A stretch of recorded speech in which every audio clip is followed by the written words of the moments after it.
Sebelum saya bermula, saya menerima baik nasihat dan pesanan yang di-Pertuan Agong dalam perkara belanjawan untuk memberi kepentingan kepada rakyat dan negara demi mengatasi pandemik COVID-19. Dengan pesanan tersebut di hati, saya telah bersetuju bersama wakil-wakil lain daripada Pakatan Harapan untuk bertemu dengan Menteri Kewangan pada 1 hari bulan November 2020. Dalam perjumpaan tersebut, Menteri telah mengambil satu pendekatan yang baik, memberi maklum balas, point demi point kepada PowerPoint yang saya bentangkan. Sikap yang cukup profesional. Perjumpaan tersebut boleh dianggap sebagai satu sesi konsultasi yang berjaya.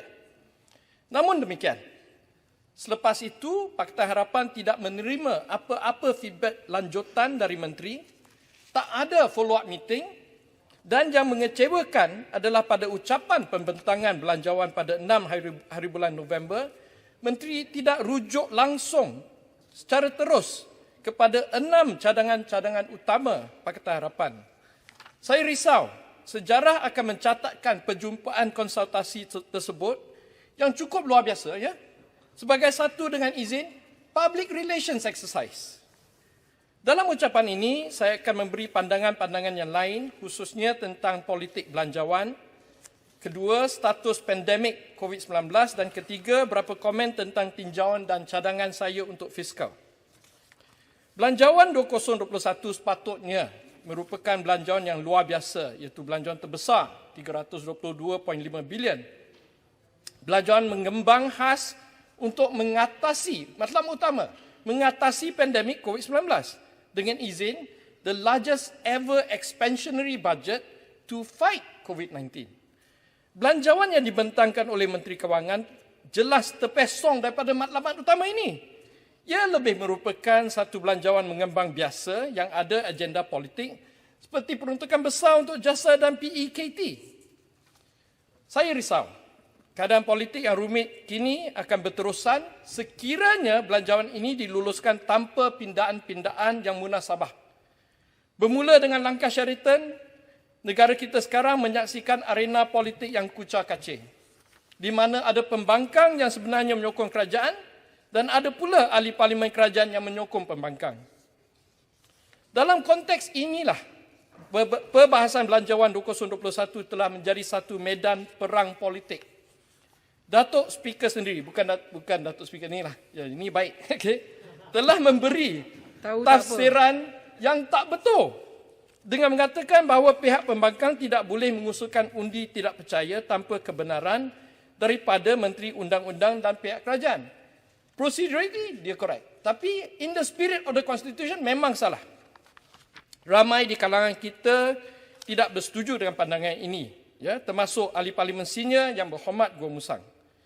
Majoriti besar pakar-pakar perlembagaan berpendapat bahawa undi tidak percaya merupakan satu hak asas tunggak demokrasi untuk menguji kesahihan kerajaan.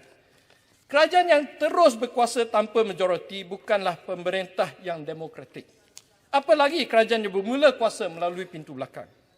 Jika ahli parlimen tiada jalan lain untuk mengusulkan undi tidak percaya, maka option terakhir untuk menguji kesahihan kerajaan adalah melalui pengundian rang undang-undang ini.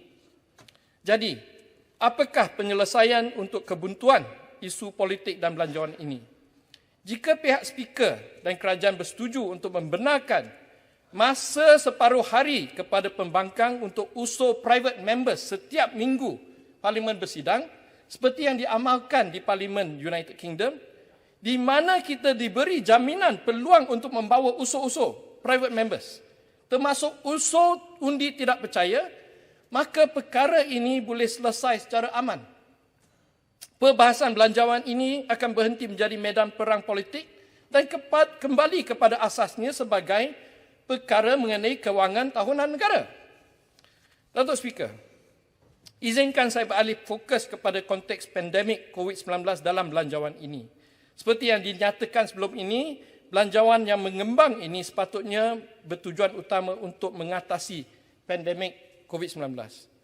Langkah yang pertama, kalau kita nak sediakan belanjawan, ya, adalah untuk membuat unjuran tepat keadaan situasi COVID-19 untuk tahun depan. Adakah pandemik ini akan terus merebak atau ia akan mula menyurut pada tahun 2021? Dengan izin, I don't have a crystal ball.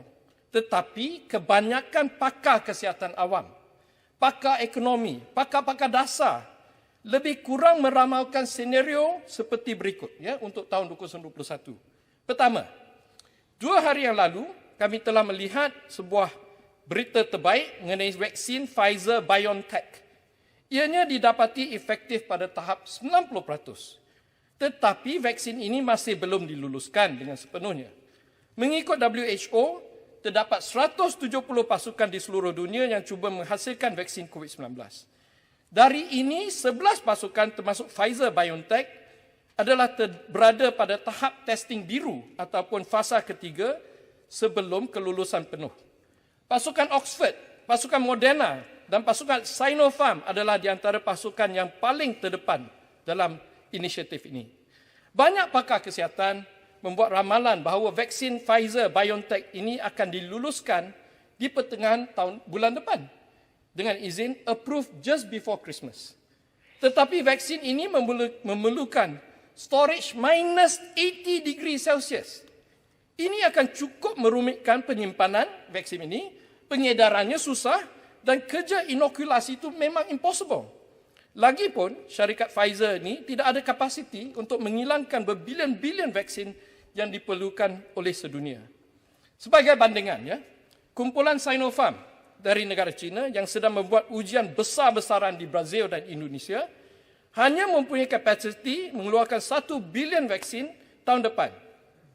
Dunia ini ada 7.7 bilion manusia dan setiap satu memerlukan 2 suntikan vaksin.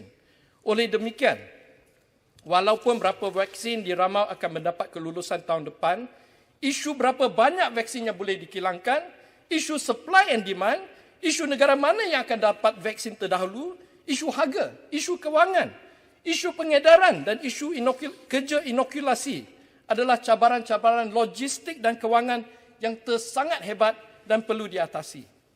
Senario yang paling berkemungkinan, dengan izin, the likeliest scenario untuk tahun depan adalah kita dapat 4 ke 6 vaksin diluluskan pada suku pertama tahun 2021.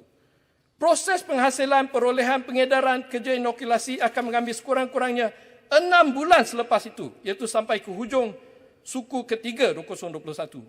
Jika Malaysia bernasib baik dan kita akan mula dapat membendung pandemik ini pada akhir suku keempat tahun 2021.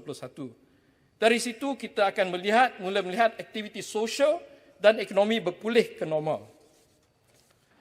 Justru belanjawan COVID-19 di depan kita ni untuk tahun 2021 mestilah dibuat khususnya untuk mengambil kira senario tersebut. Kita perlu terus berwaspada sekurang-kurangnya selama tempoh 9 bulan pertama tahun 2021, di mana pandemik COVID-19 masih merupakan ancaman yang besar. Dalam pertimbangan senario tersebut, kita tertanya berapa banyakkah dana yang diperlukan untuk Parlimen luluskan. Menurut dokumen belanjawan, kerajaan bercadang untuk membelanjakan 28 bilion untuk keseluruhan tahun ini, iaitu tahun 2020 untuk pandemik. Itulah tabung kumpulan wang COVID-19. Bagi tahun 2021 pula, kerajaan mencadangkan peruntukan dana sebanyak 17 bilion. Adakah ini mencukupi? Kita kena lihat dulu, kena nilai dulu keberkesanan 28 bilion yang digunakan untuk tahun ini. Adakah tahap subsidi upah dan pemberian bantuan prihatin nasional untuk tahun 2020 ini cukup? Jawapannya adalah tidak. Sebab pengangguran terus meningkat, majoriti syarikat masih separuh hidup, sampai meminta lanjutan moratorium bank, kesengsaraan M40 dan B40 juga jelas. Di mana ramai sekarang meminta kerajaan membenarkan mereka untuk mengeluarkan wang pencen KWSP. Apa yang jelas adalah 28 bilion memang tak cukup untuk tahun 2020. Oleh demikian, kenapa pula kerajaan ini berhasrat untuk mengurangkan dana hingga ke 17 bilion saja untuk tahun 2021? Tak masuk logik. Kita kena face pandemik ini 9 bulan yang sangat susah sebelum vaksin boleh mempunyai satu positif impact. Jadi berapa banyakkah yang kita harus belanjakan untuk 2021? Saya mencadangkan kerajaan meningkatkan kumpulan wang COVID-19 sebanyak 30%. I'm not asking for the sky. This is a logical request. 30% saja. Iaitu kumpulan wang COVID-19 perlu dinaikkan daripada 17 bilion ke 36 bilion. Dengan penambahan 19 bilion ini kepada tabung kumpulan wang COVID-19, kita boleh beli vaksin secukupnya. Kalau kita kena guna 3 bilion, guna 3 bilion. Subsidi upah dan bantuan prihatin boleh ditingkatkan sehingga syarikat tak perlu minta moratorium. Kalau kita bayar gaji dia, tak payahlah pergi bank minta moratorium. Ya?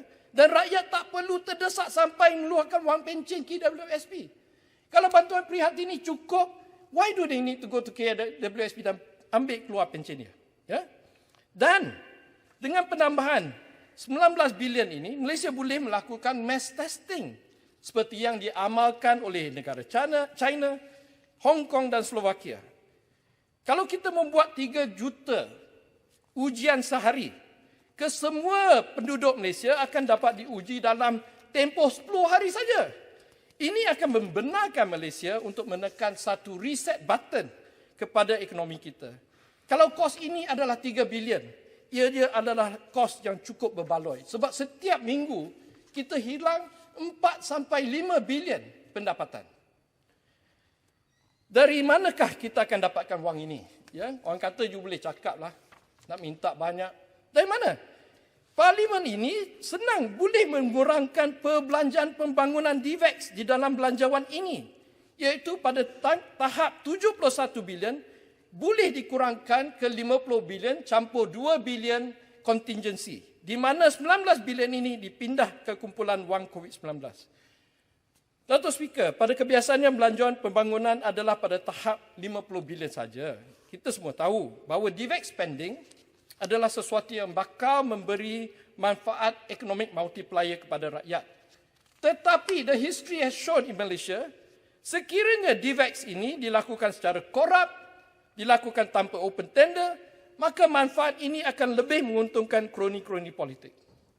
Negara kita sedang menghadapi krisis luar biasa. Rakyat biasa susah, majoriti syarikat yang biasa pun susah.